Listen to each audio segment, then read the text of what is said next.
Okay, so I'm going to assemble another forearm. This is the one I've just recently made a indentation in here so that Velcro can go here if needed. This is the side that would stay open so you can get your hand through. The other side is where it's going to be glued. So this is the right one. There's a slight indentation of where the compad base is going to glue onto.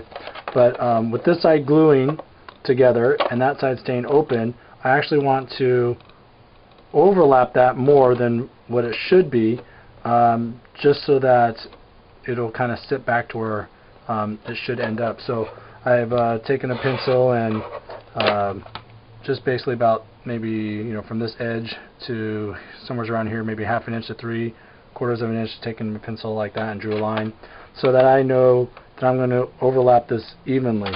And just use some painter's tape and put that in the middle here,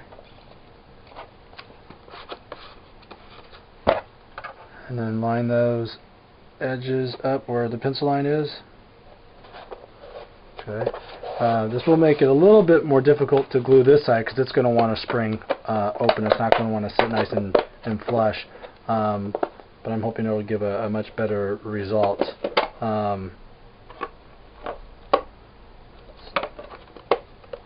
I just want to make sure it's going to line up properly on each end. Yep. Okay. So I'm just test fitting. You always want to test fit before you glue. So I've got the CA glue, my kicker, and some clamps handy. And this has already been sanded to make sure that the CA glue gets a good bond. And same thing on the reverse side of the other piece. So put a lot of CA glue there. And carefully overlap that back where it should be. Line that up.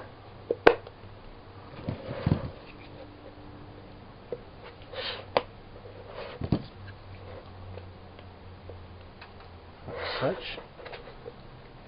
Push down where it's supposed to stay. Some kicker.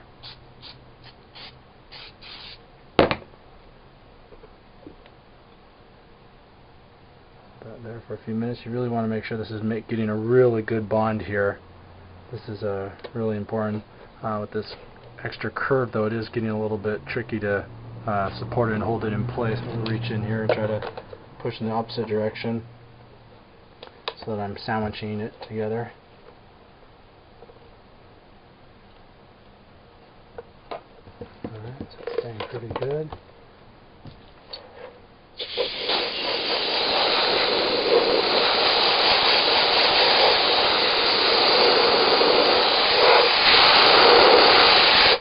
See, some of my latex glove actually stuck into the glue.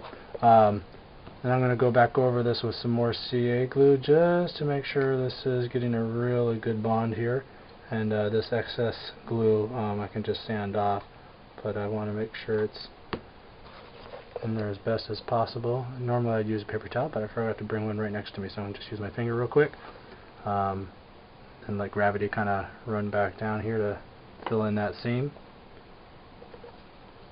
That over just a little bit, add a little more here. I like to use more CA glue to fill in the seams, as I mentioned in some other videos, just because it's what holds it together.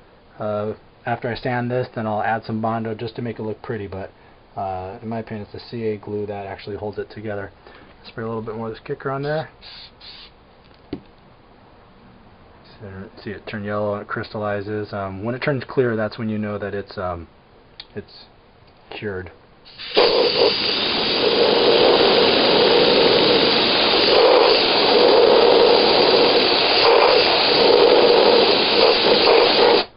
And take these clamps off here. And I'm also going to run some CA glue down the seam. So I'm going to run some just down the seam just to make sure it's completely glued closed and it's not going to split open on me, just because there's going to be a lot of stress on this side from needing to open and close the other side. So I let the glue run all the way down to the end and then hit that with the kicker. See it turn yellow down in there. It's going to turn clear after a little bit. So then I know it's completely glued on the outside, you know, in between on the connection flange, and also on the inside. So that's not going anywhere.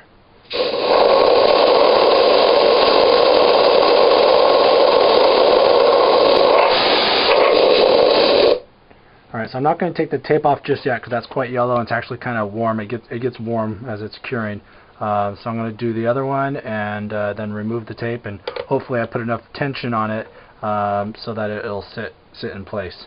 So that would be the right form. That's the outside to make seamless. This is where the comp pad goes. If you notice, there's a slight groove in the comp pad. That actually is going to pretty much align where the groove is. And also you can see there is a slight indentation on the forearm, so it's going to sit about like that on the forearm, and it's already has the curves to match. Alright, so we'll do the other forearm, and hopefully everything will work fine and I can move on to some of the other parts.